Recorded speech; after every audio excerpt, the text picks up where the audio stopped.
नमस्कार दोस्तों, धर्म रहस्य चैनल पर आपका एक बार फिर से स्वागत है। आज हम लोग भानु अप्सरा के द्वितीय भाग के बारे में जानेंगे। तो चलिए पढ़ते हैं इनके पत्र को और जानते हैं इनके साथ आगे क्या घटित हुआ था। प्रणाम गुरुजी, मैं आपको भानु अप्सरा और अप्सरा लोक के दर्शन का आगे का भाग भेज रहा हूँ। मैं अपनी साधना चलाता जा रहा था। अब आई अगस्त के महीने की 14 तारीख। उस रात साधना के बाद जब मैं सो गया तब मुझे एक सपना आया। सपने में मैंने देखा कि रात का समय था और मेरे साधना कक्ष में स्थापित अप्सरा यंत्र से दो वैसे ही प्रकाश पुंज बाहर निकले, जिनको मैंने पहले तालाब के किनारे देखा था। फिर मैंने देखा कि वह दो प्रकाश पुंज हमारे घर से बाहर निकलकर हमारे घर के पीछे के उस तालाब की तरफ जाने लगे, जहां मैं अप्सरा यंत्र की घासों को डाला करता था। मैं भी उनके पीछे पीछे उस तालाब की तरफ जाने लगा। मैंने देखा कि वह तालाब के किनारे जाकर खड़ी हो गई और उन प्रकाश पुंज का आकार बदलने लगा। मैंने देखा कि उनमें से एक का आकार बदलकर एक लड़की के आकार का हो गया और दूसरे का आकार एक सिंह यानी एक शेर जैसा हो गया। पर मुझे उनके शरीर और चेहरे कुछ भी ठीक से दिखाई नहीं दे रहे थे, क्योंकि उनमें से बहुत ज्यादा प्रकाश निकल रहा था। फिर उस लड़की की आकृति ने मुझसे कहा, आओ हमारे साथ आओ। ऐसा कहते हुए वह दोनों तालाब के अंदर चली गई। इस समय पूरे तालाब के अंदर से एक नीली रोशनी आ रही थी। तब मैंने भी उनकी बात मानते हुए तालाब में छलांग लगा दी। तालाब के अंदर घुसते ही मैंने देखा कि मेरे चारों तरफ पानी नहीं है। मैं तालाब के अंदर नहीं हूँ, बल्कि मैं एक बहुत बड़े दर्पण यानी आईने के अंदर से बाहर की तरफ निकल रहा हूँ। वो बड़ा सा आईना एक बहुत बड़े पेड़ के नीचे स्थापित था, जिस पेड़ के पत्तों का रंग गुलाबी कलर का था और उसकी टहनियाँ पूरी सफ़ेद रंग की थी। मुझे यह सब कुछ ठीक से समझ नहीं आया। मैंने सोचा कि अभी अभी मेरे साथ यह क्या हुआ। तब मैंने तालाब में छलांग लगाई थी, लेकिन मैं इस आईने से बाहर कैसे निकल रहा हूँ। तभी मैंने फिर से उस बड़े से आईने को छूने की कोशिश की तो देखा कि मेरा हाथ उस आईने के अंदर घुस गया। तभी मुझे समझ में आया, शायद उस तालाब की सतह से यह आईना जुड़ा हुआ है, जिससे तालाब के अंदर घुसते ही मैं इस बड़े से आईने के बाहर निकल रहा हूँ। फिर मेरी नज़र मेरी चारों तरफ गई तो मैंने देखा मैं एक बहुत ही सुंदर जंगल जैसी जगह पर खड़ा हूँ। पेड़ के पास से एक छोटी सी नदी निकल रही थी, जिसकी गहराई बहुत ज्यादा नहीं थी। इस जगह पर चारों तरफ बहुत बड़े बड़े पेड़, सुंदर सुंदर फूलों के पौधे देखे जा सकते थे। उनमें से कुछ पेड़ों की टहनियों से कुछ झूले लटक रही थे। चारों तरफ बहुत कुछ सुंदर तालाब, छोटे छोटे झरने भी थे। कुछ तालाब में कमल के पुष्प खिले हुए दिखाई दे रहे थे। बहुत दूर में छोटे पहाड़ भी थे, जिनमें से कुछ का रंग हल्का नीला और कुछ का हल्का गुलाबी दिखाई दे रहा था। चारों तरफ बहुत सी तितलियां, काले भ्रमर, मधुमक्खी और छोटी छोटी पक्षियों को उड़ते हुए मैं देख सकता था। वहां पर चलती हुई हवाओं में एक मीठी सी खुशबू थी। यहाँ दिन का समय लग रहा था और बसंत ऋतु चल रही हो। मैंने चारों तरफ मेरे से कुछ दूरी पर मैंने लड़कियों को भी देखा, जिनमें से किसी की उम्र 16-17 साल की थी और किसी की 23-24 साल की लग रही थी। इनमें से कुछ उन तालाबों और झरनों में नहा रही थी, तो कुछ उन नदी और तालाबों के किनारे बैठी हुई थी। कुछ लड़कियां उन झूला में झूला झूल रही थीं, तो कुछ आपस में हंसी मजाक करते हुए इधर उधर टहल रही थी। वह सभी लड़कियां बहुत ही ज्यादा सुंदर थी। इतनी ज्यादा सुंदरता हमें शायद ही कहीं देखने को मिले।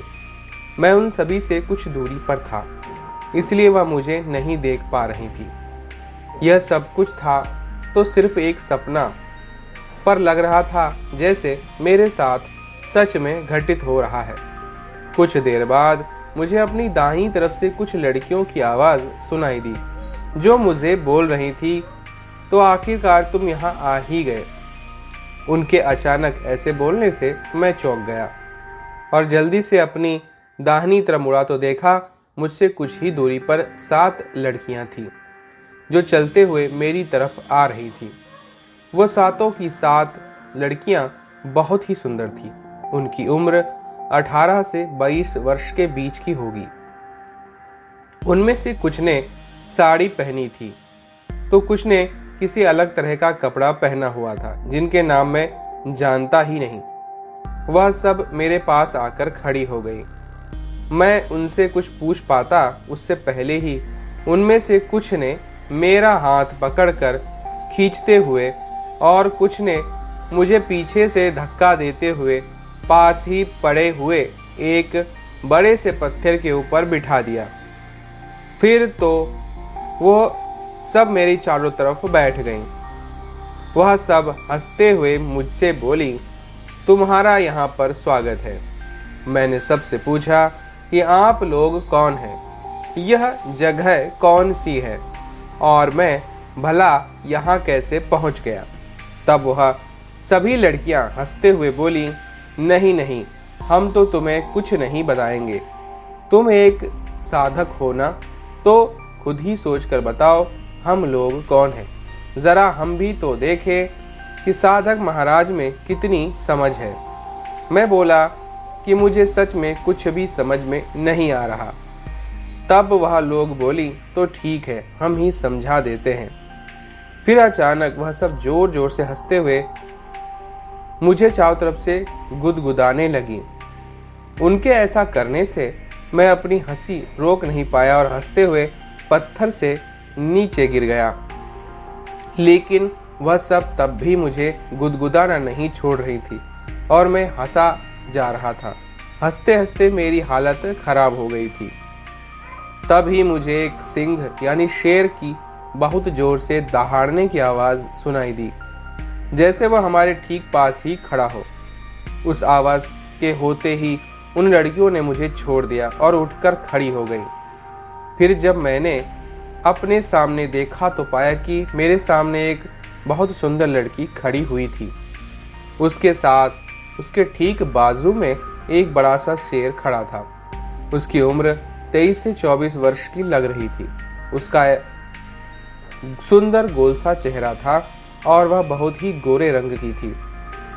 उनके बाल बहुत लंबे और साड़ी और गहने पहने हुई थी। लेकिन उनके साथ खड़ा हुआ वह शेर कुछ अलग सा था, क्योंकि उस शेर के शरीर का रंग घने काले रंग का था, जैसे मानो काजल का रंग हो। इस वजह से वह शेर और भी भयानक दिख रहा था। फिर सिंह के साथ खड़ी उस लड़की ने उन बाकी की 7 लड़कियों से हंसते हुए कहा, अब छोड़ो भी उसे। तुम लोग आखिर क्यों इतना परेशान कर रही हो उसको? उसे सताना बंद करो। फिर मैंने खड़े होकर उस लड़की से कहा, प्रणाम, मेरा नाम प्रकाश है, और उनसे पूछा, कृपया मुझे बताइए आप लोग कौन हैं और मैं यहाँ कैसे पहुँच गया। तब सिंह के साथ खड़ी हुई उस लड़की ने मुझे कहा, मैं वही चंद्र ज्योत्सना अप्सरा हूँ जिसकी तुम साधना कर रहे हो प्रकाश, और यह बाकी की 7 अप्सराएं मेरी सहचरियां हैं। तब उन बाकी ने एक एक करके अपना नाम बताया।